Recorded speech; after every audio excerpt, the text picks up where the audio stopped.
Is your silence costing you money in the US market? Here's the truth. Staying quiet means that you're losing opportunities, clients, and revenue. If you feel like your expertise is not getting the recognition that it deserves in the US market, or if you're frustrated that your potential American clients don't see the value that you bring to the table, then this video is for you. Today, I'll show you why visibility matters so much in the US market, how speaking up builds trust with American clients, and how you can take simple steps to start showing up confidently. Now, if you don't know me, I'm Christina Rubafe-Broaddus. I am the founder of American Market Alchemist, and we're a training and consulting company that helps European entrepreneurs get more American clients by breaking down the cultural, language, and mental or mindset barriers that are slowing their growth.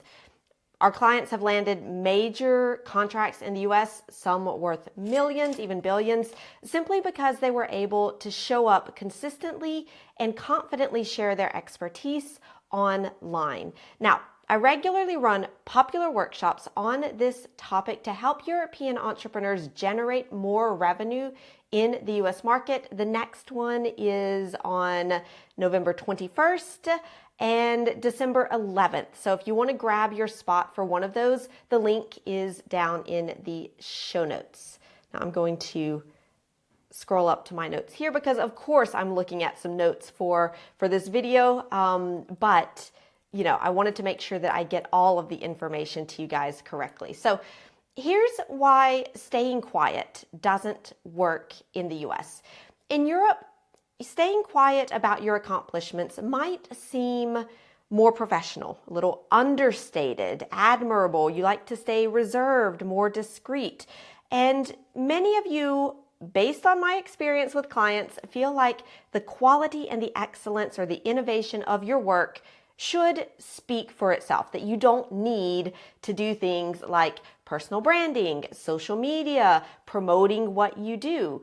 But in the US, your silence and this reserved attitude doesn't translate into credibility and professionalism. It signals uncertainty, a lack of confidence in your solution or what you have to offer. Because the reality is this, and I mean for better or for worse, Americans are pretty outspoken when it comes to self-promotion. Now, this doesn't mean screaming and posting everywhere, I'm the best, I'm the best, I'm the best. But from a young age, we're taught to say, here's what I have achieved, and here's why it matters.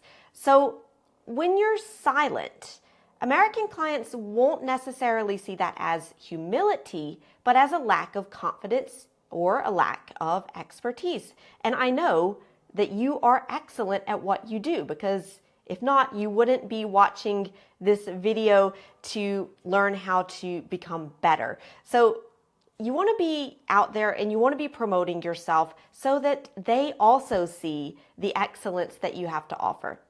And I mean, really, just let's be honest here. If you had to choose between two service providers or two companies, let's say, and there's one who is out there, they're present on social media, they're posting videos, they are speaking out on LinkedIn, they're sharing testimonials, you see them or you hear them on podcasts and they're showing their results, versus someone who is just as qualified, but you don't really know anything about them, well, who are you going to pick?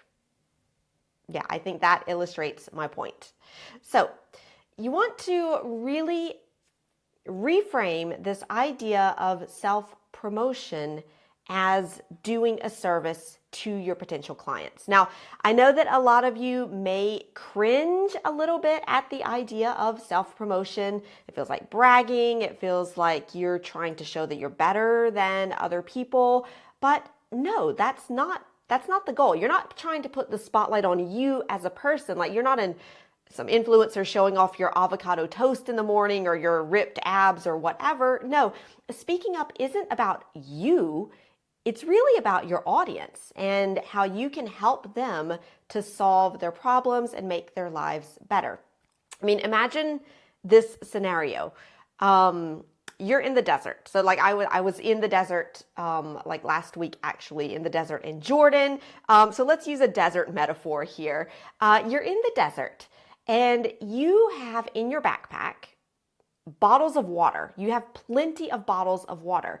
And then you see someone out there in the desert. Clearly they are thirsty. Clearly they need some water.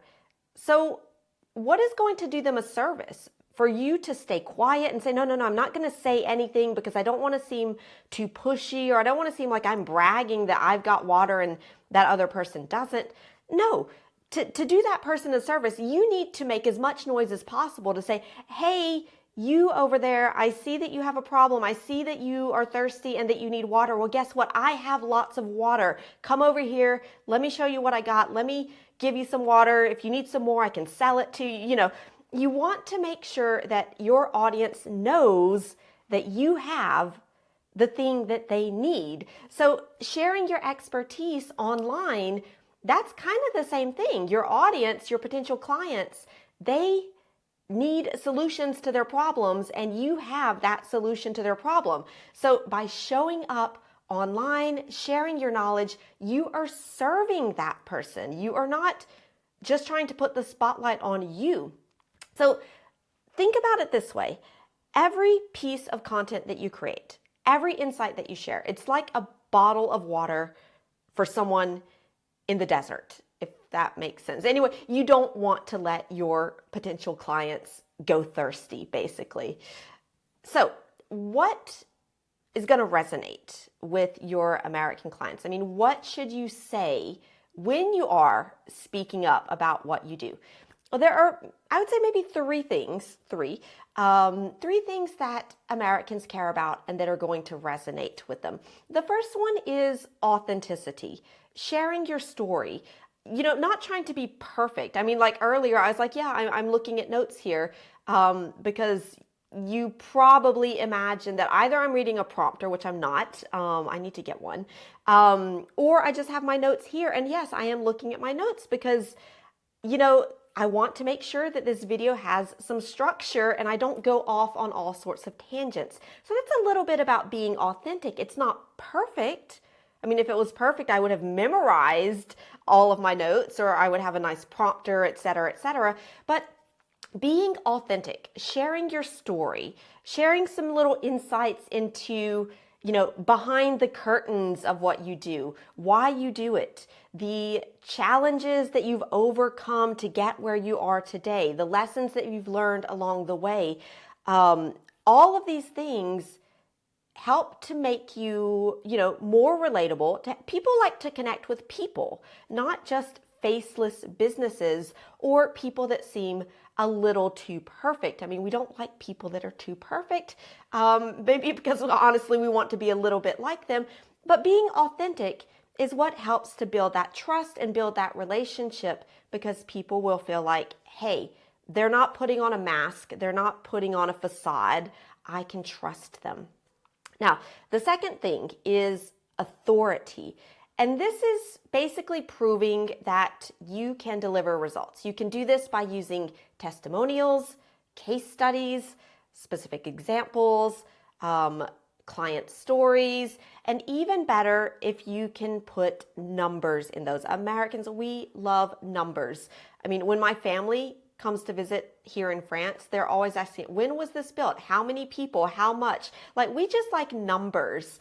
And yes, it is okay to talk about the revenue that you've helped a client generate, to talk about maybe the revenue that you're generating, to talk about quantifying the time that you have saved with your clients. Anytime you can quantify something that gives us that hard data, that gives us authority. And the third thing is consistency. So this means showing up regularly. Your clients want to see that you are reliable, that you are present consistently to demonstrate your expertise. And even if that is just one post a week on LinkedIn to start, for example, that consistency builds up over time. So what happens when you start speaking up? You stop being invisible. Your American clients begin to see that you are the expert that they have been searching for. You build up trust with them, and that trust wins contracts, it builds relationships, and it grows your business in the US market. So speaking up isn't about your ego, it's about opportunities. And I would love to invite you to my next workshop where we'll talk more about this topic and how you can do it. Like I said, the next ones are on November 21st, December 11th, and you can grab your spot in the link below this episode.